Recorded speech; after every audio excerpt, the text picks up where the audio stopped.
በስመ አብ ወወልድ ወመንፈስ ቅዱስ አሃዱ አምላክ። ዓለም ወደ ፍጻሜው የፍጥነት መንገድ ውስጥ በከፍተኛ ሁኔታ እያመራች ነው። መሽቶ በነጋ ቁጥር የሚሰማው ዜና የሰው ልጅ ድርጊት በታሪክም ሆኖ የማያውቅ ድፍረት እጅግ አሳዛኝ ክስተት እየተፈጠረ ነው። አርቲፊሻል ኢንተለጀንስ አርቲፊሻል ኢየሱስን መስራታቸውን ለዓለም ሕዝብ አስተዋውቀዋል። በቴክኖሎጂ ተሳፍራ እያመራች ያለችው ዓለም ይህ ቀረኝ የማይባል የሐሳዊ መሲህ መንገድን አመቻችታ ምንጣፏን አዘጋጅታ ለመቀበል ዝግጅቷን ያጠናቀቀች ሲሆን እስካሁን ድረስ በሕጋዊነት ያልተፈጸመ የድፍረት ኃጢአት በምድር ላይ የለም። የሰው ልጅን ሁሉ በቁጥጥር ውስጥ ለማድረግ የሚያመቻቸው መንገድ በሚያዘው ስማርት ስልክ፣ በኔትወርክ ሲስተም እንዲሁም በላቦራቶሪ በተቀመመ መርፌና ኪኒን ማይክሮቺፕን በእያንዳንዱ ሰው ላይ ለመቅበር ዘመኑንና ቴክኖሎጂውን ተጠቅመው ብዙ ርቀትን ሄደዋል። አሁን ደግሞ ሐሳዊ መሲህ ሲመጣ ለዓለም አዲስ እንግዳ እንዳይሆን በተራቀቀ ቴክኖሎጂ መንገድ አርቲፊሻል ኢየሱስን አስተዋውቀዋል። በፈረንጆች ዕቅድ በእነሱ አቆጣጠር እስከ 2025 ዓለምን በሙሉ የሰው ልጅ ሁሉ በቁጥጥር ውስጥ አድርገው ሰማያዊ ርስትን ሳይሆን ከዚህ ዓለም ገዥ ጋር ሲኦልን ለማውረስ ከምድር ሰው ሁሉ ማንም እንዳይተርፍ ዝግጅታቸውን ጨርሰው ዓላማቸውን ግብ ለማድረስ በከፍተኛ ሁኔታ እየተሠራ ነው። በአሜሪካ ፍርድ ቤት የዌብሳይት ዲዛይነር የሆነችዋን በግብረ ሰዶማውያን ዘንድ ግብረ ሰዶምን የሚያስተዋውቅ ጌይ ሜሬጅ ስሪልን ብለው በጠየቁት መሠረት ግብረ ሰዶምን ስለማልደግፍ አልሰራም በማለቷ ፍርድ ቤት ክስ የተመሠረተባት ፍርድ ቤቱም አለመስራት መብቷ ነው ብለው የወሰነውን በምዕራባውያን ዘንድ አግራሞትን ፈጥሮ የዜና አውታሮች እየተቀባበሉት ነው። ይህም የሆነው ግብረ ሰዶማዊነት ሕጋዊነት ተሰጥቶት በጸደቀበት ሀገር ላይ ሕፃናት ከልጅነታቸው ጀምሮ የፈለጉትን ጾታ እንዲመርጡ መብት ሆኖ በተደነገገበት ሀገር ላይ ግብረ ሰዶምን የሚደግፍ ማንኛውንም ማስታወቂያ አልሰራም በማለቷ የተመሠረተውን ክስና ተቃውሞ ተከትሎ ዓለም አቀፍ የዜና አውታሮች ግብረ ሰዶምን መቃወም እንደ አግራሞት ተቆጥሮ እያስተጋቡት ይገኛሉ።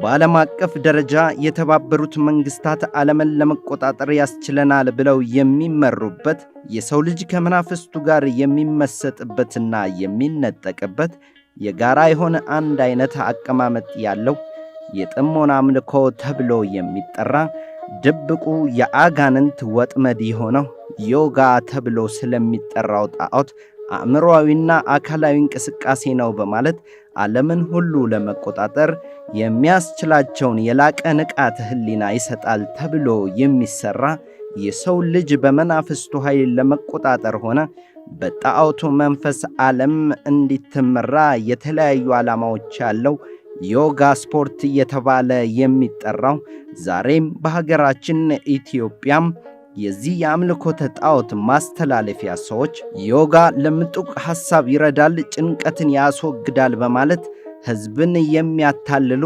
የዚህ የዮጋ ጣዖት ሰባኪ የሆኑ የኦሾ መጽሐፍት እያነበቡ አጋንንታዊ መናፍስትን የሚያዋርሱ እጅጉኑ ተበራክተዋልና በመልአከ መንክራት መምህር ግርማ ወንድሙ የተላለፈውን እንመልከት።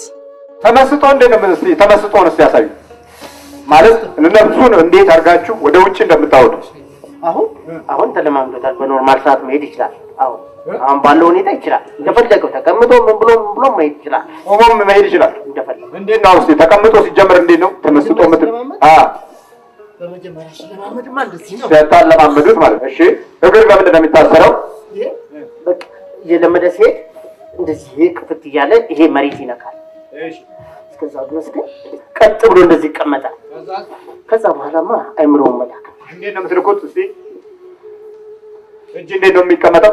እጅ እንደፈለገ አንዳንዴ እንደዚህ እናስቀምጣለን። ብዙ ጊዜ ግን ረጅም ሰዓት ለመሆኑ ከፈለገ እንደዚህ ነው የሚቀመጠው። እስቲ ከተቀመጡና አእምሮ መላክ። አእምሮ ነው የምትልኩት? አእምሮ ውስጥ ሆናችሁ ነው የምትልኩት? እንዴት ነው? መጀመሪያ ወደኛ ክልል እንዲገባ በጣም ረጅም ሰዓት መለማመድ እንዲቀመጥ የምናለማመደው ነገር። ምን ያህል ሰዓት አለማመዱና ነው አእምሮውን የምትወስዱት? በፊት ከ12 ሰዓት እስከ 3 ሰዓት እናለማመዳለን። ኮንሰንትሬሽን ነው የምትሉት ወይስ ስፒሪት ኮንሰንትሬሽን ነው የምትሉት? አይ እኛ ኮንሰንትሬሽን ነው። መጀመሪያ እኮ በኖርማል ነው እንድንስማማ ሆነን ነው የምንገባው። እኛ አናስጨንቀው። ከዛ በኋላ ነው እየቀየረን የምንሄደው እንጂ መጀመሪያ በሃይማኖትም እንኳን እንደ ጸሎት አድርጎ እንደዚህ ቢቀመጥ እንስማማለን። አመጡ እንዴት ነበር? እስኪ ያሳይ። እንዴት ነበር ያለ? እሺ እኔ ብትለግኝ ያለው ወዳጆች እዚህ ጋር ቁጭ ብላችሁ በኢየሱስ ስም ውጣ፣ በኢየሱስ ስም እያሉ ስንገስጽ ነበር። ከተወሰነ በኋላ ግን ጠፋ። እዚሁ አይደል ያለው? ፈልገን ብዙ ቀን ፈልገን አጣን። እንዴት አስቸገርከንና አባሎቻችንን እየጎዳ አስቸገርክና አዳከምክብን። ከዛ ድንገት ፈለግ ድንገት ፈለግ የሰው ልጅ የተፈጠረበትን ዓላማ የሚያስቱ በፍልስፍናው መንገድ የሚጓዙ ወጣቱ ሕይወቱን በክርስትናው መንገድ እንዳይመራ ምስቅልቅሉን የሚያወጡ ተበራክተው ያሉባት ጊዜ ላይ ደርሰናልና ኢትዮጵያውያን ትውልድ ሆይ ታሪክህን፣ ሃይማኖትህን ትጠብቅ ዘንድ ዓለምን በቴክኖሎጂ መርከብ ላይ ጭነው ወደ ጥልቁ መንግሥትና ግዞት የሚወስዱ የሰው ልጅ ነፍሱንም ሥጋውንም ለመንጠቅ በፍጥነት እየነዱ ያሉ የዓለሙን መሪ የጨበጡ የበዙበት ነውና ትውልድ ቆም ብሎ ያስተውል፣ ኢትዮጵያዊ ክብሩን ታሪኩን ይጠብቅ በማለት የዕለቱን ዘገባ አነ ገብረአብ ሳሙኤል በዚሁ ፈጸምኩ። በያላችሁበት ሰናይ ዕለት። ወስብሃት ለእግዚአብሔር ወለወላዲቱ ድንግል ወለመስቀሉ ክቡር። ይቆየን።